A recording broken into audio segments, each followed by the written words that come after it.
Muy buenos días a todos, espero que se encuentren muy bien desde donde nos están viendo. Mi nombre es José Pablo Arce, yo soy director de proyectos de la Cámara Chileno-Suiza de Comercio y el día de hoy tenemos un webinar muy interesante junto a nuestro socio TGS CIC Canesa, el cual está relacionado a cómo gestionar los riesgos de ciberseguridad. Nos acompaña hoy José Canesa Cáceres, él es Managing Partner de TGS CIC Canesa. Es contador auditor, ingeniero comercial, licenciado en Ciencias Económicas de la Universidad de Chile, con más de 40 años de ejercicio profesional en el campo de la auditoría financiera, auditoría operativa y consultoría en importantes empresas nacionales e internacionales. También se ha desempeñado en diversos cargos, como profesor de economía en el Instituto Profesional Senafom, como gerente de administración y finanzas de la Chile y como profesor ayudante en la cátedra de auditoría operativa en la Universidad de Chile. Dejo entonces con ustedes a nuestro invitado José Canesa, quien nos va a hablar un poco más respecto a la empresa y al webinar de hoy.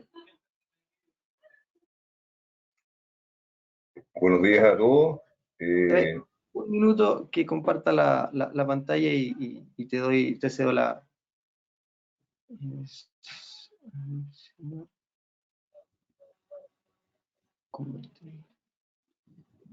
Ahora sí.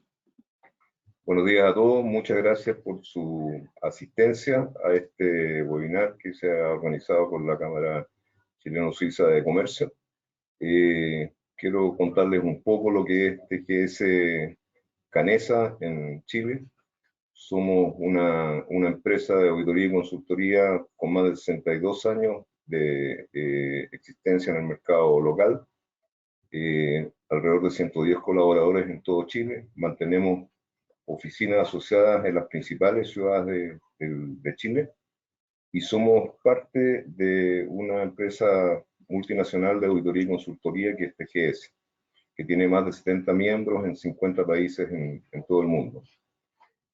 Participamos activamente en el Pacto Mundial de Naciones Unidas y nuestro campo, digamos, de acción está en la auditoría, en impuestos, en la parte legal y en asesoría y consultoría. En el día de hoy vamos a tratar el tema, ¿no es cierto?, de cómo gestionar los riesgos de ciberseguridad. Tenemos dos invitados con un extenso currículum y experiencia, digamos, en el tema.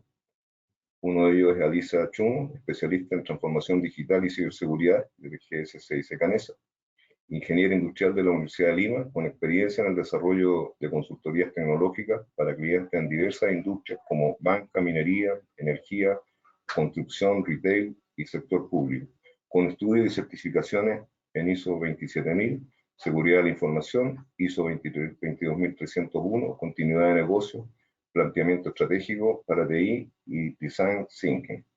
Y también a Francisco Galarreta, especialista en ciberseguridad y riesgo, con formación en administración de empresas y economía, cuenta con más de 20 años de experiencia en gestión de operaciones y risk management, incluyendo el diseño y administración de programas de seguros para corporaciones, distribución masiva de seguros y gestión de programas de employee benefit. Ha liderado equipos de desarrollo de software en la creación de soluciones especializadas en banca segura.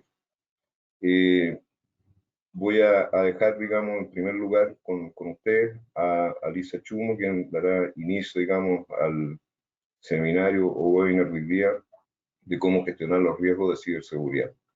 Muchas gracias y espero que sea un aporte para todos ustedes el seminario de hoy. Adelante, Alicia. Perfecto, muchísimas gracias, José.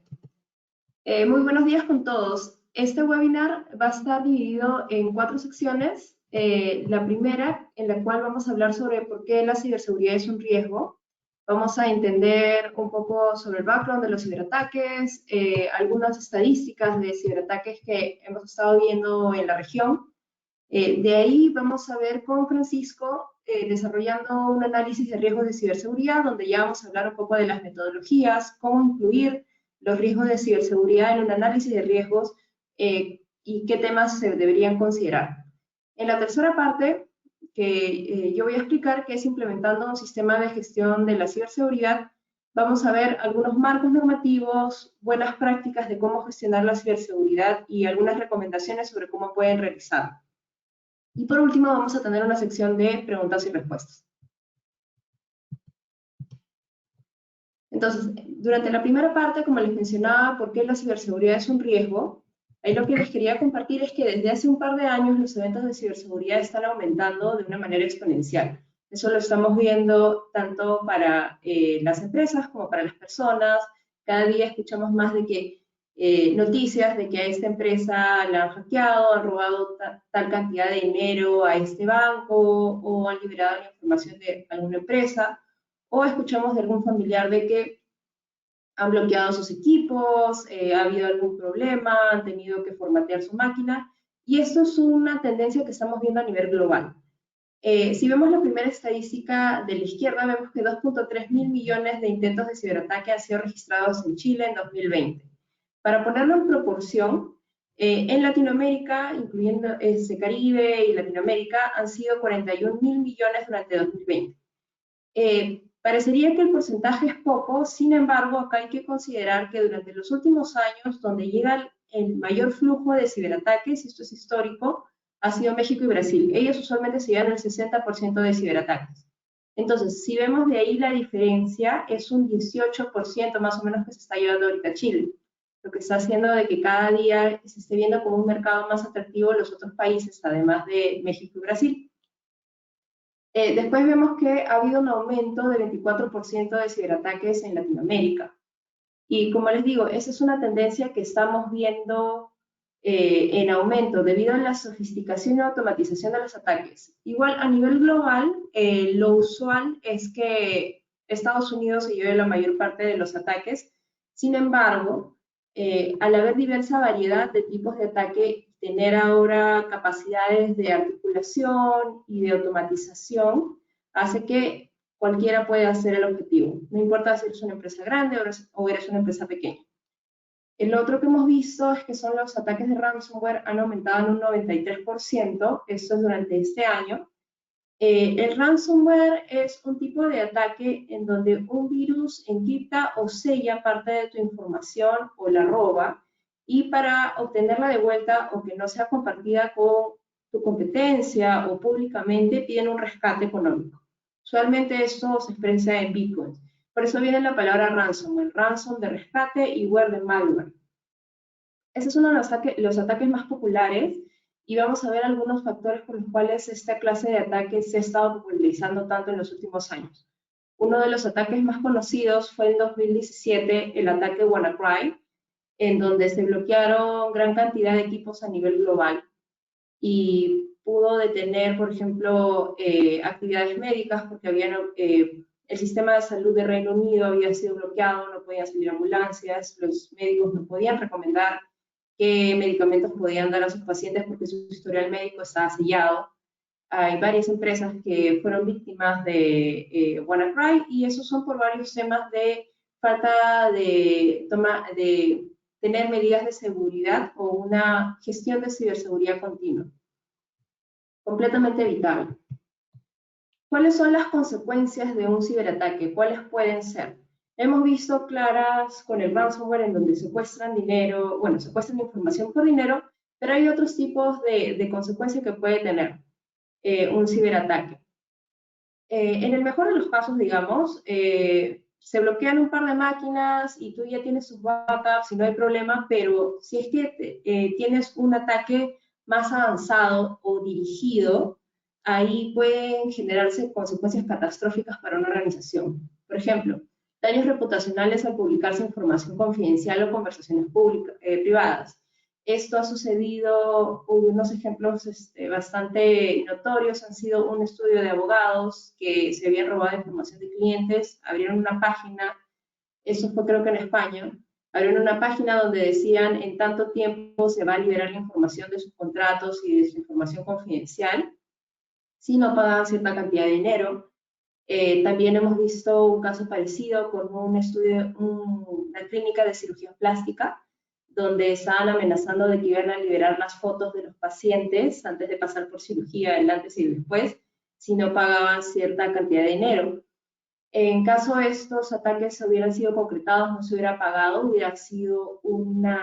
tendría consecuencias catastróficas para tanto el estudio como para la clínica de cirugías. ¿Quién quisiera ir a una clínica donde sabes que han liberado información o las fotos de los pacientes antes? Después tenemos pérdida de dinero o de propiedad intelectual debido a que información confidencial llega a la competencia. Algunos de los tipos de ataque intentan vender información a la competencia a menos que les dé cierta cantidad de dinero. De ahí tenemos demandas o sanciones por incumplimiento de contratos o regulaciones, como acuerdos de confidencialidad o leyes de protección de datos personales. Ahorita T-Mobile, que en Estados Unidos está teniendo un gran problema legal, porque se robaron información de millones de usuarios. Al principio se creía 100 millones de usuarios, al final han sido como 40, 50. Entre la información que se han llevado no son tarjetas de crédito, sin embargo, sí se han llevado información personal, Social Security Numbers, y en Estados Unidos con el Social Security Number se puede hacer miles de transacciones o pedir cuentas bancarias, etc. Entonces, sí es información sensible de los usuarios. Y es un gran problema ahorita que están teniendo legal y reputacional también por este tipo de ataques. De ahí, otro caso emblemático que toca estos tres últimos puntos de consecuencias, que es pérdida total de información vital para la operación o parcial, horas, días o semanas durante las cuales no se puede operar, y pérdida de dinero por robos o engaños. Un caso emblemático es el Colonial Pipeline Company.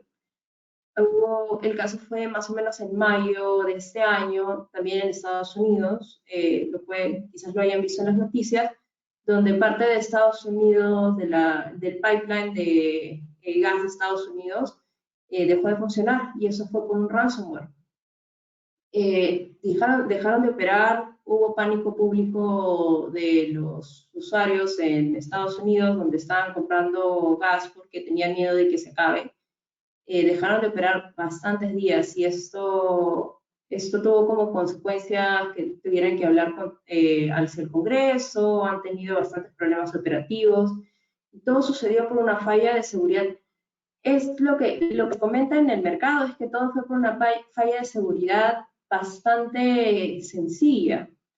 Lo que se dice es que una de las contraseñas de un usuario estaba dando vueltas en un repositorio, había sido robada hacía años, y era la misma contraseña que utilizaba para entrar a la VPN de la organización. Y eso es una práctica usual que la mayor parte de ciberatacantes la conoce, es intentar utilizar contraseñas pasadas o sumamente parecidas a contraseñas pasadas. Porque las personas no, por un tema de facilidad, usamos contraseñas referentes a nuestra familia, amistades, mascotas, etc. Entonces no las cambiamos tan seguido como deberíamos, tener el nivel de complejidad que deberían tener.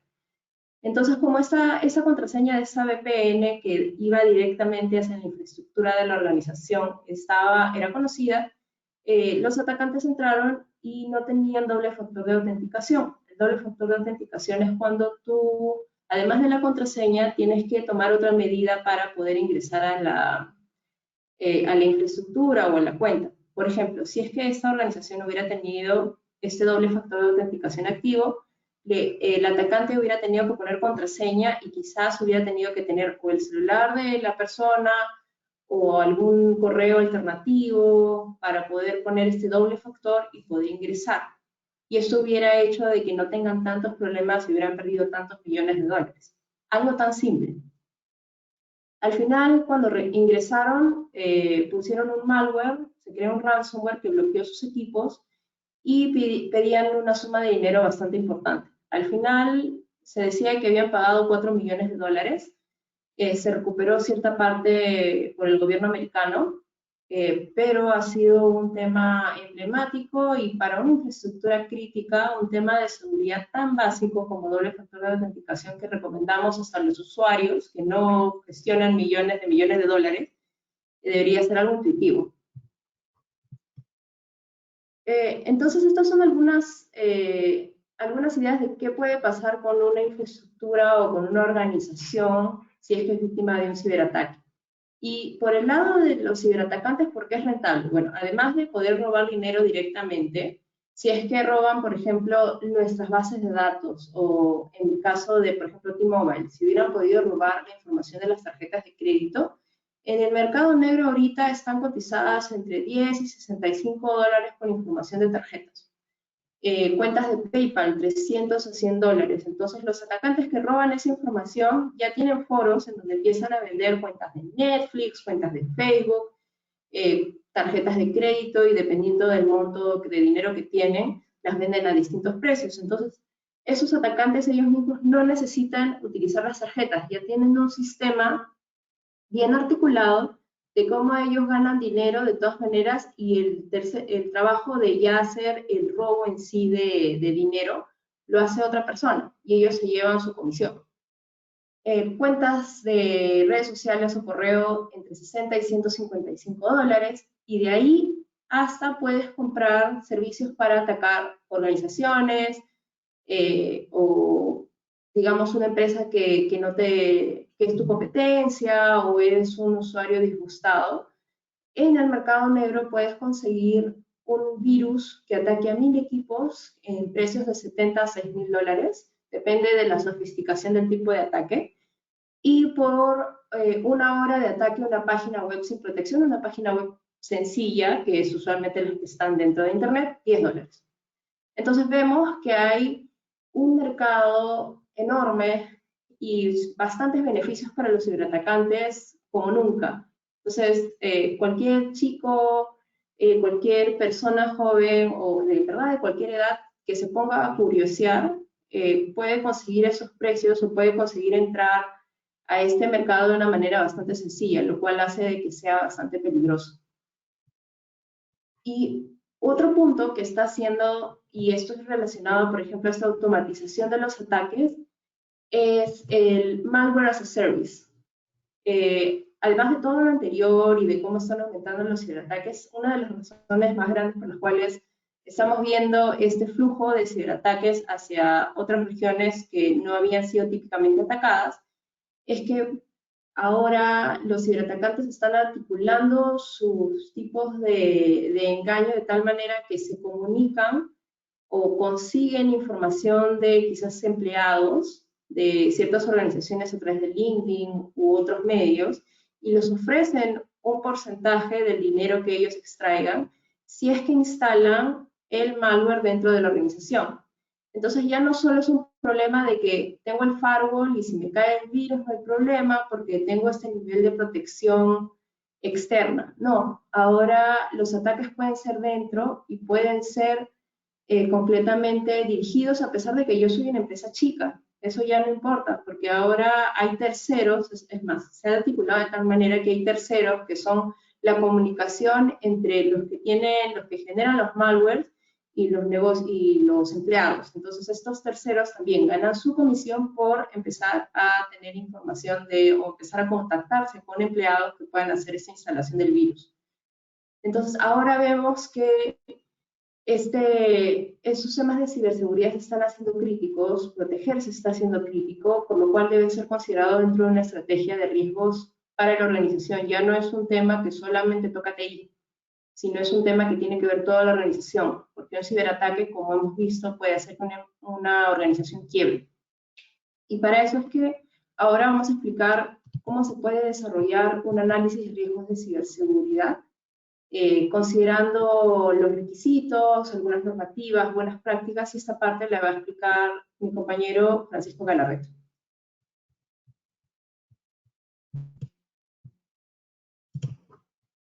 Muchas gracias, Alisa. Ahora vamos a hacer la transición para poder mostrar el deck desde mi parte.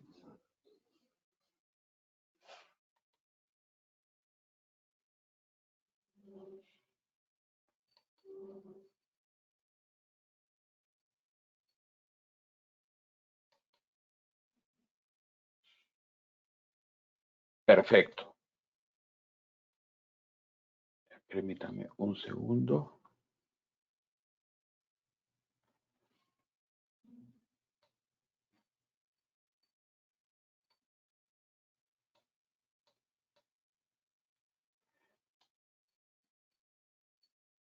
Bien. Es importante entender cuál es el primer paso que se necesita para, el primer paso siempre es la decisión de protegerse y tener en consideración que existe todo un mundo transversal dentro de la organización que es la parte de sistemas y tecnología TI, y que deben ser protegidos, y que deben ser protegidos además desde una óptica de consideración de riesgo. Vamos a entrar a entender cuáles son esas consideraciones de riesgo y cuáles son los pasos a seguir para desarrollar un análisis de riesgo específico de ciberseguridad. Un análisis de riesgo puede ser totalmente general, pero en el caso puntual estamos abordando frente al riesgo de seguridad.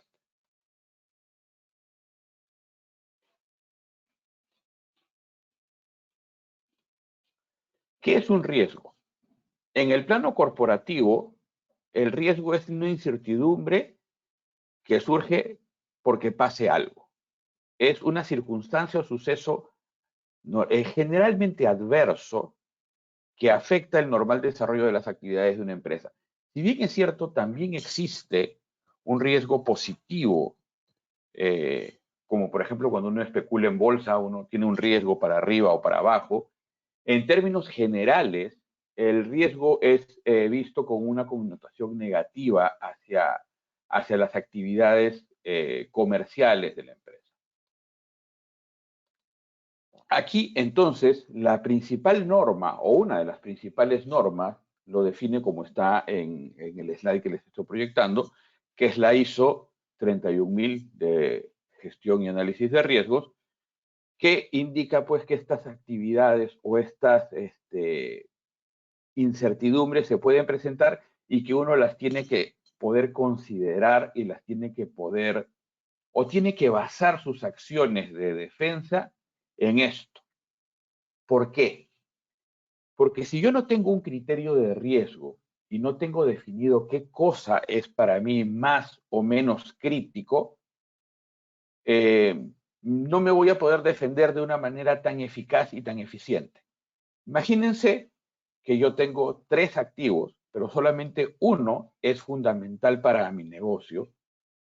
Es natural que en un mundo de recursos escasos yo privilegie el defender ese activo primero sobre los otros 2. Y esto que suena tan intuitivo y tan básico es lo que deben hacer las organizaciones con un poco más de profundidad para catalogar sus equipos y catalogar sus activos y catalogar los riesgos a los que estos activos están expuestos. Sin embargo, pese a parecer tan básico, muchas veces no se tiene o se tiene de una manera muy intuitiva, poco documentada, poco estructurada. Entonces, ¿qué cosa es en términos generales el análisis de riesgo?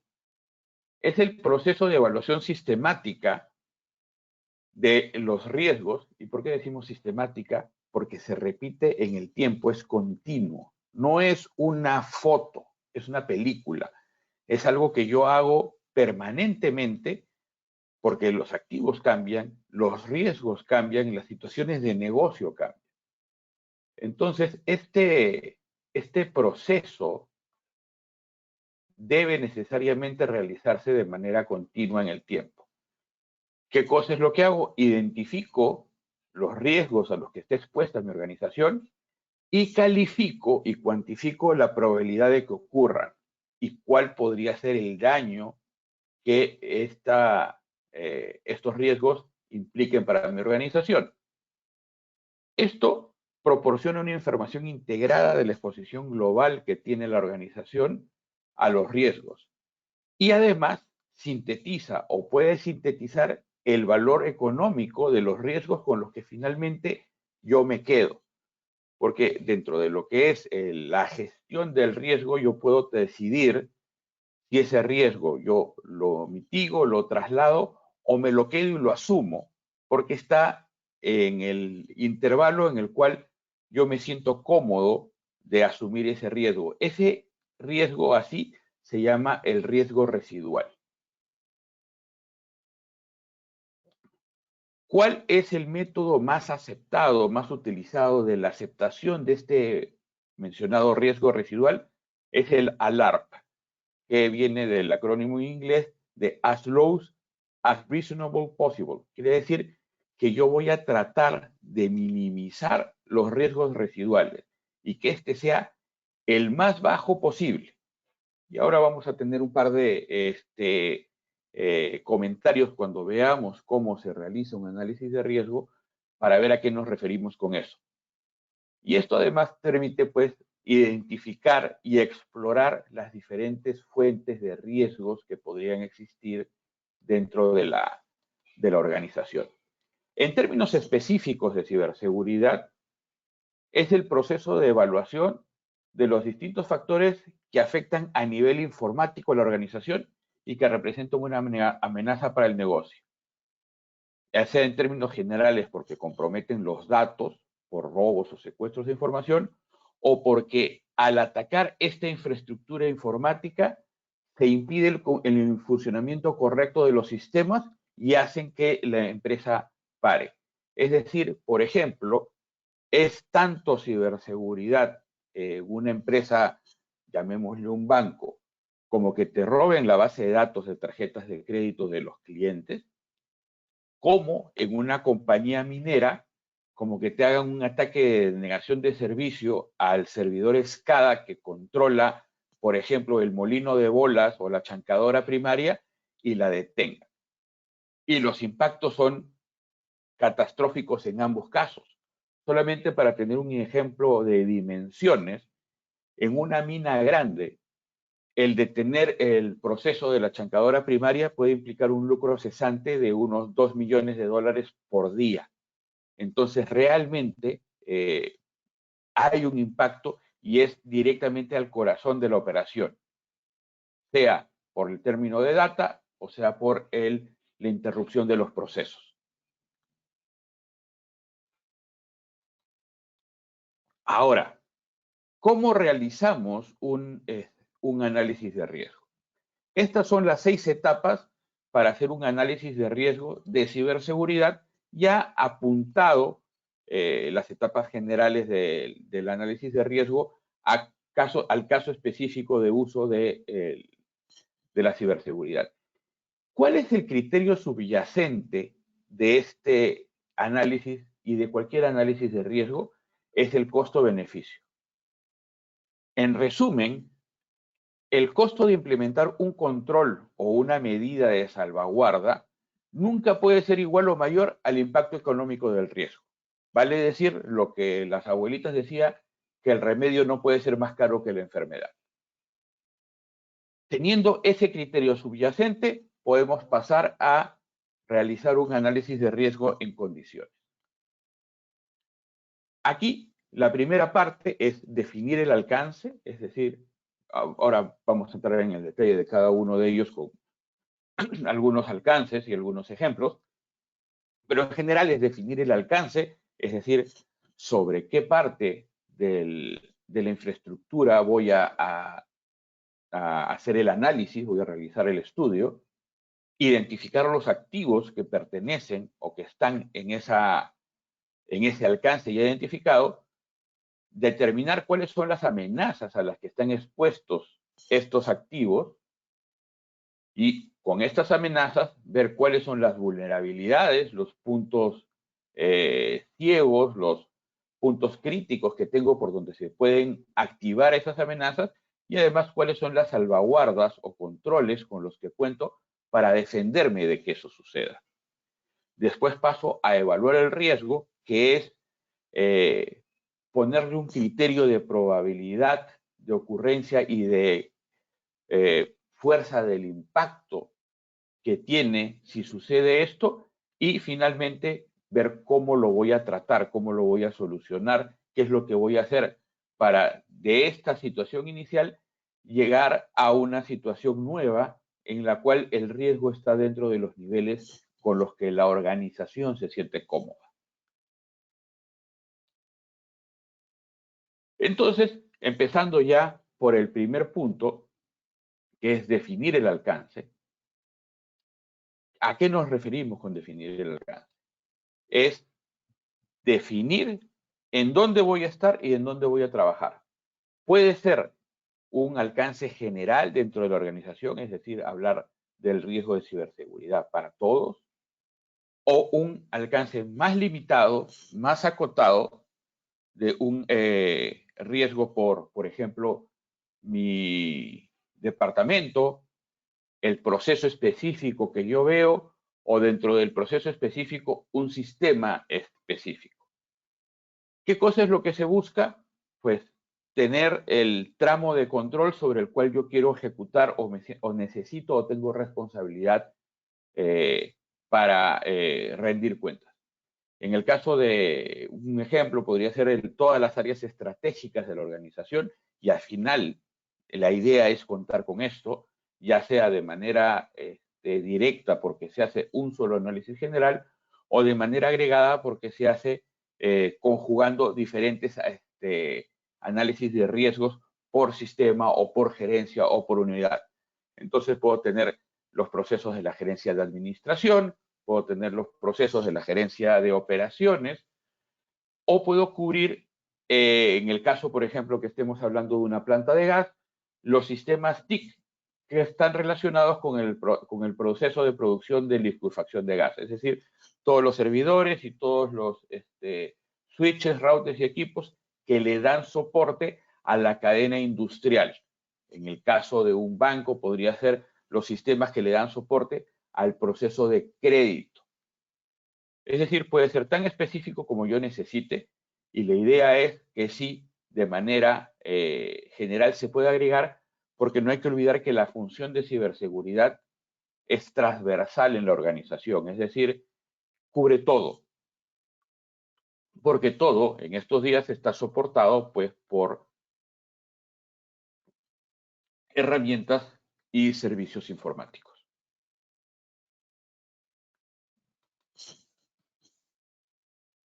La segunda etapa es identificar los activos que están dentro de este alcance, que yo ya hice una parcela dentro del campo y quiero ver qué cosa hay en esa parcela. Entonces, lo que es importante acá es identificar los activos más importantes que guarden relación con el objetivo del análisis. Imagínense si yo estoy en el sistema de administración y efectivamente tengo una cantidad de servidores alojando servicios para esto, y hay uno que tiene por ejemplo, es el de entradas y salidas del personal de limpieza. Este será menos trascendente que uno que tiene, por ejemplo, un servicio que es totalmente estructural para la gerencia, por ejemplo, el SAP. Entonces, a la hora de yo identificar cuáles son mis activos y de escoger cuáles van a formar parte del análisis, sería natural que yo privilegie el más importante primero. Este inventario, además, debe ser mantenido en el tiempo, sobre todo en organizaciones en donde el parque de activos es muy dinámico. Para ello, pueden irse desde tener la lista en papel y lápiz en un Excel hasta un software especializado en función pues de qué tan sofisticada y qué tan variable sea la cantidad de activos, licencias y cosas que haya que proteger. Acá pongo un pequeño ejemplo de cuál podría ser esta estructura para que pues tengan un ejemplo de qué seguir cuando quieran hacer un inventario inicial. Tenemos una tabla de código, el nombre puede ser un servidor, puede ser un router, puede ser un switch core. Switch core es el elemento principal dentro de lo que es el networking de una compañía que tiene pues, una infraestructura ya más compleja. La descripción de qué cosa es lo que hace este activo, es el servidor de finanzas, es un access point para la red de invitados o es un switch que brinda las comunicaciones a todo el entorno industrial. ¿Quién es el responsable de este activo? El gerente de finanzas, el departamento de tecnología informática y comunicaciones. ¿De qué tipo es? Puede ser un servidor físico, puede ser un servidor virtual, puede ser un switch, puede ser un activo en la nube, puede ser una base de datos con información relevante, dónde se encuentra y cuál es el nivel de criticidad que tiene para el negocio. Aquí en este caso, por ejemplo, estamos viendo que el servidor de finanzas es crítico para el negocio, el switch core que brinda comunicaciones a todo el entorno industrial es crítico para el negocio. Sin embargo, el access point para la red de invitados no es crítico para el negocio. Entonces, en este caso, cualquier acción que yo tome y cualquier análisis va a privilegiar primero los críticos, dejando los no críticos para después. Ahora viene un punto muy interesante, que es, ¿qué hacemos para identificar las amenazas? Ya parcelizamos, ya tenemos los activos y ya tenemos los activos críticos. Y ahora, ¿qué hay que hacer? Hay que identificar las amenazas que pueden atacar a estos activos físicos o estos activos críticos. Y aquí empieza una situación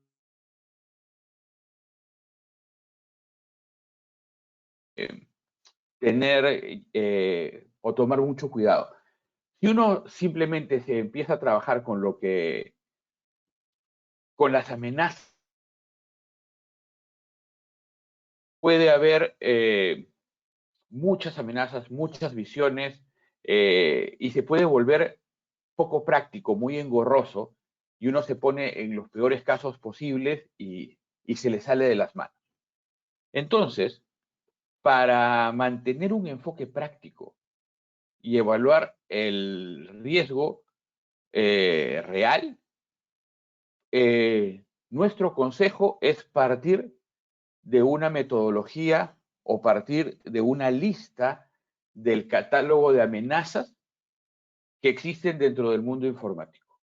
En este caso, por ejemplo, estamos utilizando la lista de amenazas publicadas por Majerit, por la metodología Majerit, en su versión 3. La metodología Majerit es una de las varias metodologías que hay para el análisis y la gestión de riesgos, pero aquí la idea es buscar para apoyarse y construir sobre eso, más que tener pues una sentada filosófica a entender cuáles son los riesgos que podrían haber, existir, afectarme, etcétera. Es una muy buena línea de base y que les va a dar, digamos, esa línea de partida para ver a qué cosa estoy expuesto y a qué cosa no estoy expuesto.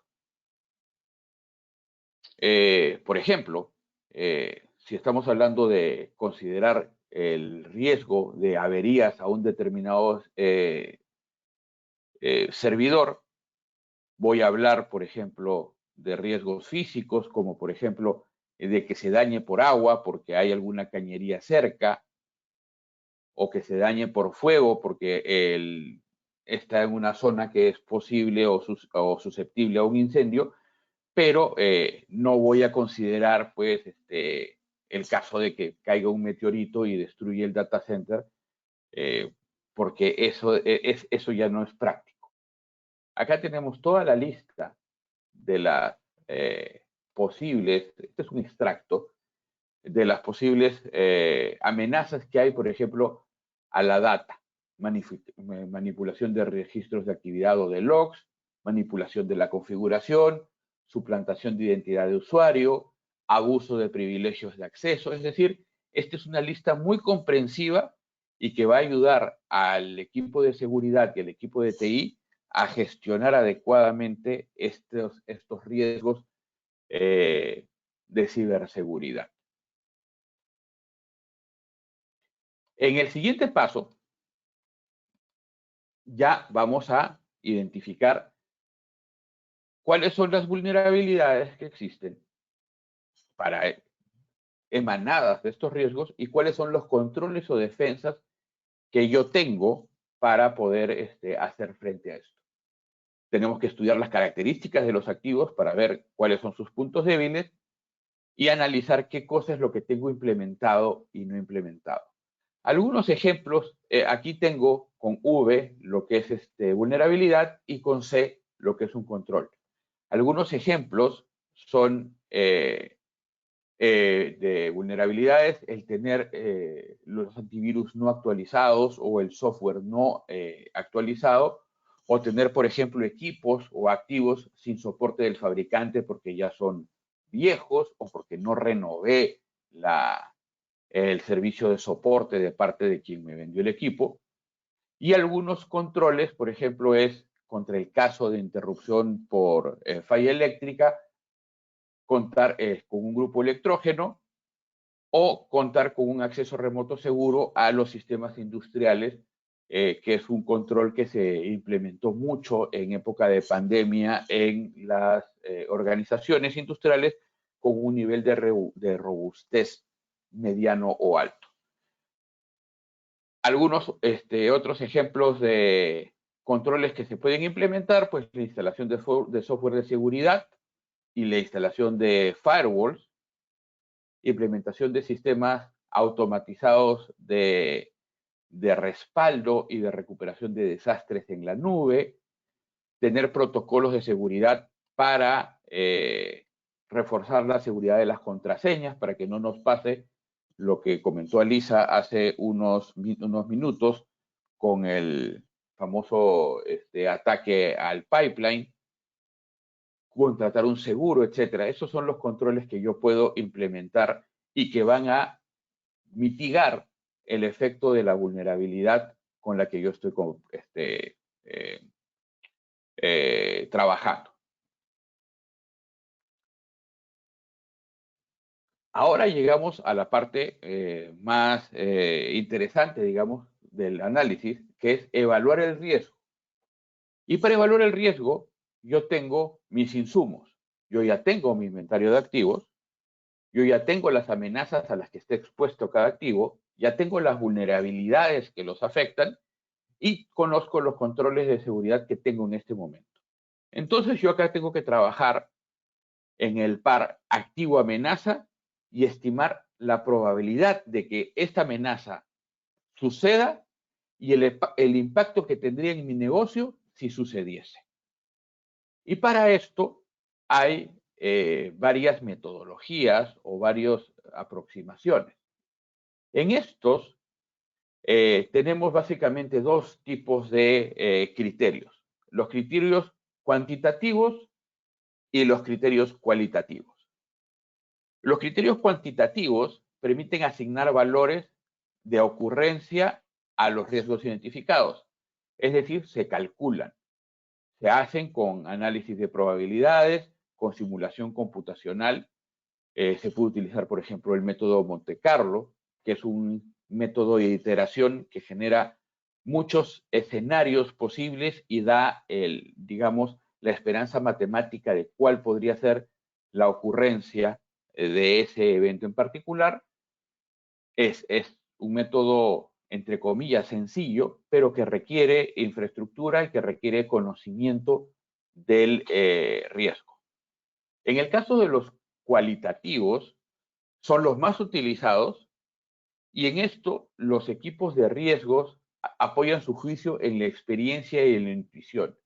¿Cuál es la posibilidad de que esto ocurra? En mi experiencia esto pasa más o menos así.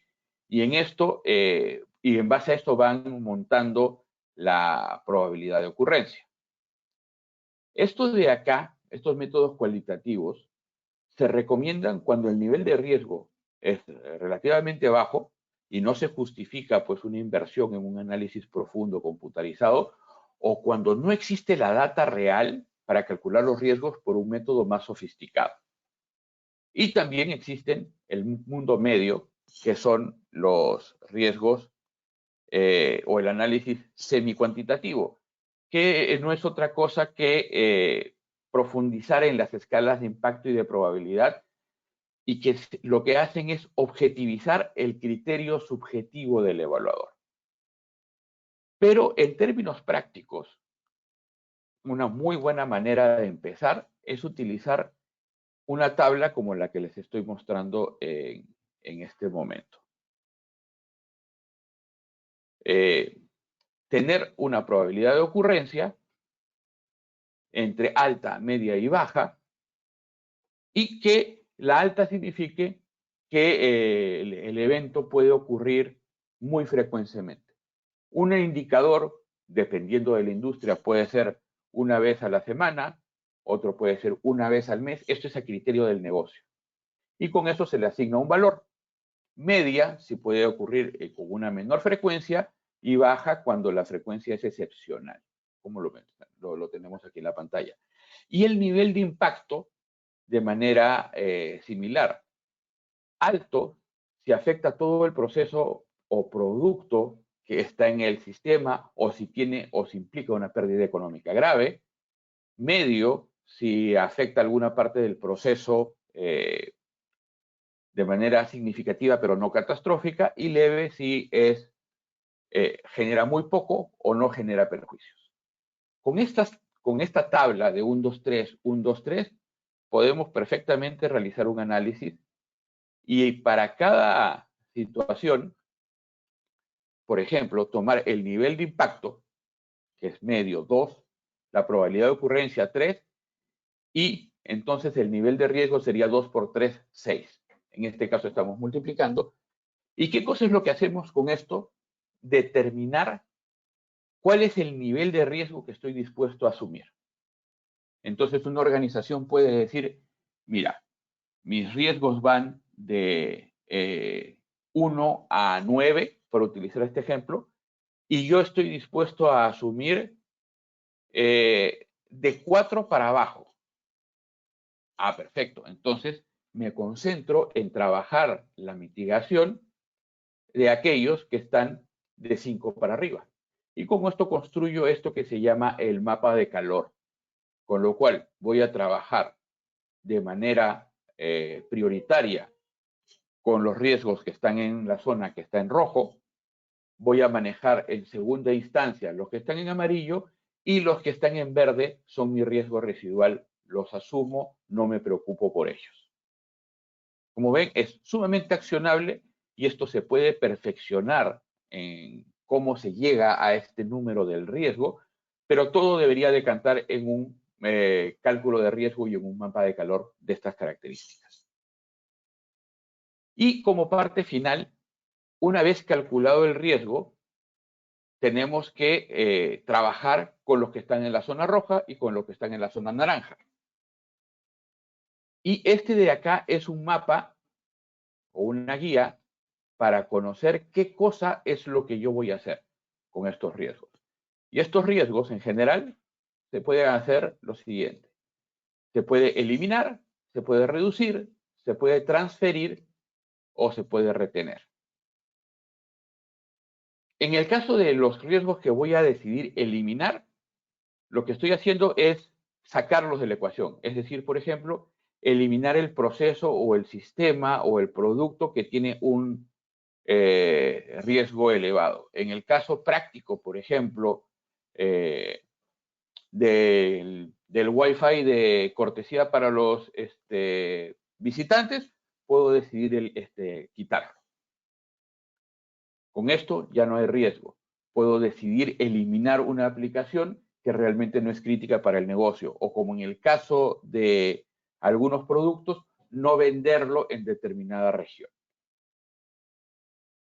Puedo reducir el riesgo, y es incorporar medidas para mitigarlo. Por ejemplo, tener un respaldo en la nube en el caso del servidor principal se caiga y que se active automáticamente.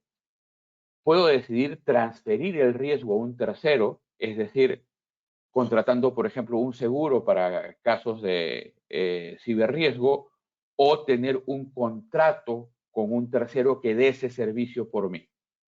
Y el último, que es el riesgo residual, es siempre justificadamente decidir con qué me quedo. Por ejemplo, para hablar del caso de la falla eléctrica, he hecho la evaluación y comprar un grupo electrógeno me sale demasiado caro para la posibilidad de que se vaya la luz y el impacto que hay por el hecho de que se vaya la luz, dado de que la compañía eléctrica lo restablece en minutos. Entonces decido retener este riesgo, no hago la inversión en mi grupo electrógeno y asumo que cuando suceda voy a estar unos minutos fuera de línea. Y ese es el mapa general de tratamientos de riesgo. Ya con esto tenemos una visión de qué cosa es lo que se puede hacer en términos de montar un sistema de análisis de riesgos, y le paso la posta a Lisa para que ella les explique la parte ya más sistémica. Perdón, un segundito.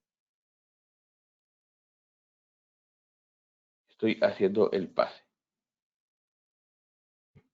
Perfecto, muchas gracias, Francisco. Y en esta parte le vamos a pasar, va a ser bastante en alto nivel, qué es lo que debemos hacer, complementando el análisis de riesgos, cómo nosotros podemos generar un sistema de gestión de ciberseguridad. Ahí lo que les recomendamos, temas que nosotros usamos y se utiliza dentro de la industria, es seguir un marco normativo, con el fin de ver a la ciberseguridad de una manera integral. Eso es complementario al análisis de riesgos. En verdad, casi todas estas normativas lo que sugieren es uno de los pasos iniciales que se tienen que realizar es un análisis de riesgos. Porque como mencionó Francisco, tú tienes que medir cuánto vas a invertir en tecnología de acuerdo al valor de la información o al valor que puede tener un evento catastrófico hacia tu infraestructura.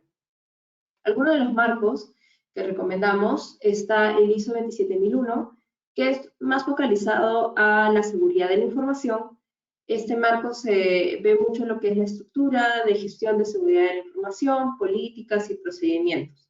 De ahí tenemos a syscontrols, que han salido recientemente con su versión 8. Es un marco mucho más práctico, tienes estas herramientas, y lo que hacen ellos es revisar cuáles han sido ataques emblemáticos o qué está pasando en los últimos años en el ambiente de ciberseguridad y de ataques, y con eso ven cuáles son las maneras que estas empresas que han caído en esos ciberataques pudieron haberse salvado, digamos, de haber sufrido las consecuencias que tuvieron. Y el NIST es el estándar americano. Ahí tenemos el Cyber Security Framework de la NIST, la 853, que es bastante más amplia y es más dirigido a la parte de ciberseguridad.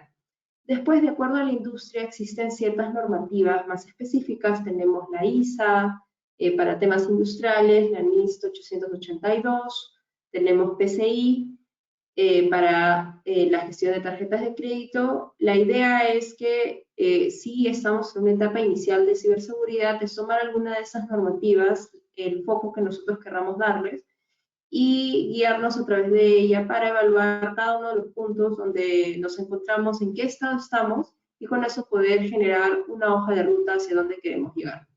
Esta es una metodología estándar que se podría utilizar, iniciando por, como mencionaba, definir el estándar a utilizar, ya sea CIS, sea ISO, sea alguna mezcla de algunas normativas, evaluar la situación inicial, tener una metodología que va a ser de cierta manera un poco cualitativa, pero intentar que sea tan estructurada que se pueda hacer de una manera bastante agnóstica y no tanto de opinión. Después, una vez que yo sé ya dónde estoy, veo a dónde quiero llegar, no necesariamente voy a tener que cumplir con todos los controles que dicen las normativas, porque en ciertas ocasiones los estándares son bastante altos, y eso, de nuevo, se tiene que evaluar qué tan seguro voy a estar con esta información, porque tiene X valor para mi organización, con cuánto voy a invertir también en herramientas de ciberseguridad. Después de eso y de ver estas brechas y cuáles son los gaps que tengo que ir cerrando, priorizo las acciones de cierre de brechas. De acuerdo, nosotros utilizamos facilidad de implementación y el riesgo o impacto, y de acuerdo a eso empezamos a priorizar ya. Esto se tiene que hacer primero, de ahí tomamos estas actividades y lo vemos en un horizonte de 1 o 2 años. Eso es un trabajo constante, porque la ciberseguridad, al igual que la infraestructura, sigue evolucionando, entonces tenemos que ir a la par con los cambios. Y por último, el cierre de brechas, que es ya empezar a implementar estas iniciativas. Temas que les recomendamos cuando se generen este plan de ciberseguridad. Nosotros vemos la ciberseguridad en tres pilares fundamentales. Uno es la tecnología, que son las herramientas que pueden aplicar, el anti-malware, su firewall, etc. El otro son los procesos y las políticas, que gestión de accesos, metodologías estándares que deben ir utilizando. Y por último, pero no menos importante, es la parte de las personas. Si tienes toda la tecnología del planeta para poderte proteger y no has concientizado al usuario en que no debe compartir su contraseña, vas a tener una brecha de seguridad. Y esto es un punto que la mayor parte de planes de seguridad no considera. Entonces ahí les recomendamos ver la parte de las personas. Y esto debe ser llevado por una estructura de seguridad, una persona responsable dentro de la organización, que usualmente se le da TI, pero también debería ser responsabilidad de riesgo. Es más, las normativas sugieren que el área de seguridad en sí, de ese riesgo de ciberseguridad, no debería estar con TI, sino la seguridad debería estar llevada por el área de riesgos o de cumplimiento, porque TI no debería ser juez y parte. Pero por tema de facilidad, practicidad, usualmente se le da esa tarea a TI. Y en ese caso, tiene que tener todo el apoyo de la organización para poder medir qué es importante para el negocio y para poder proteger. Entonces, eso es lo que nosotros les recomendamos. Sé que estamos justos con la hora y mil disculpas, nos hemos extendido un poco en la explicación, pero no sé si hay algo más que quieras agregar, Francisco, o si alguna pregunta del público, en verdad, en caso tengan cualquier consulta, cualquier duda, algún ejemplo, por favor, sean libres de ponerlo en el chat para poderlos ayudar. Sí, No, en realidad justamente. lo que queremos es las preguntas, a ver si hay alguna que podamos resolver en los minutitos que nos quedan. Justamente, dentro de las opciones que tienen en la plataforma, existe una opción de preguntas y respecto a la presentación pueden hacer todas las preguntas que consideren y estas serán leídas para que nuestros presentadores puedan responderlas.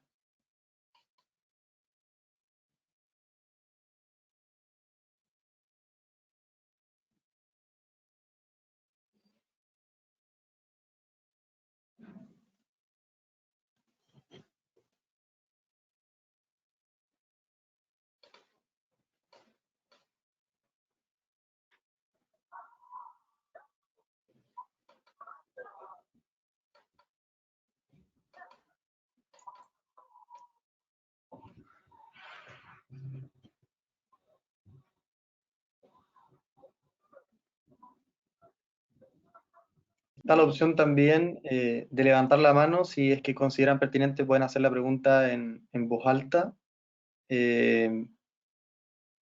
Por ejemplo, Rafael Ferradas levanta la mano, le voy a activar el micrófono para que pueda hacer su pregunta.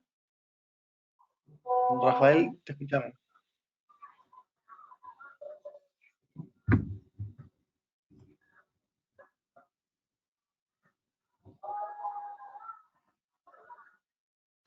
Rafael, no.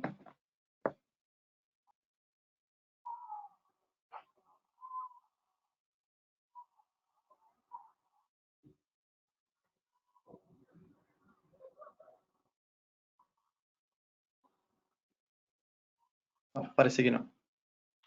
Parece que hemos estado particularmente claros. Así parece, no hay dudas respecto de la audiencia. Ahí surge la primera duda, que es por parte de Emilis Quiñones. Nos pregunta si tenemos los servidores en la nube, ¿qué empresa es recomendable? Esa es una buena pregunta de difícil respuesta. Si tienen los servidores en la nube, uno puede caer en la falsa sensación de seguridad de que yo no soy responsable de la seguridad de esos activos.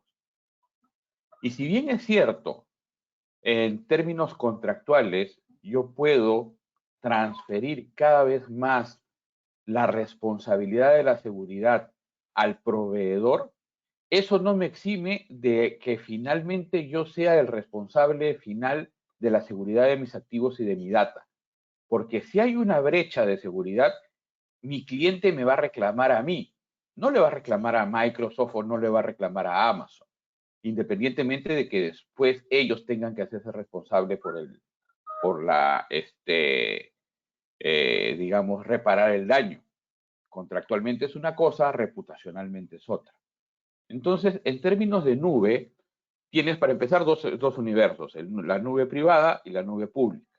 La nube privada es cuando alguien hostea por ti, y la nube pública es cuando utilizas los servicios de hosting de un Azure con Amazon, de un AWS con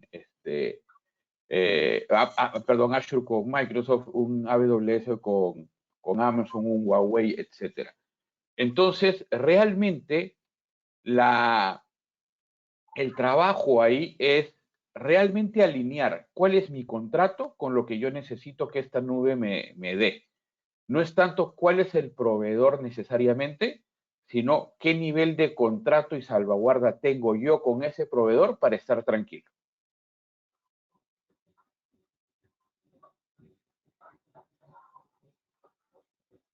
Sí, un comentario adicional, si tienen alguna consulta o cualquier dato o tienen un caso en el cual necesiten asesoría, estamos mostrando en pantalla y está nuestro correo de contacto. Igual en los siguientes días estamos dispuestos a apoyarlos en lo que necesiten, consejos si es que han visto que ha habido un ataque en alguna organización o alguna persona que conozcan, ahí les podemos ayudar con esos temas.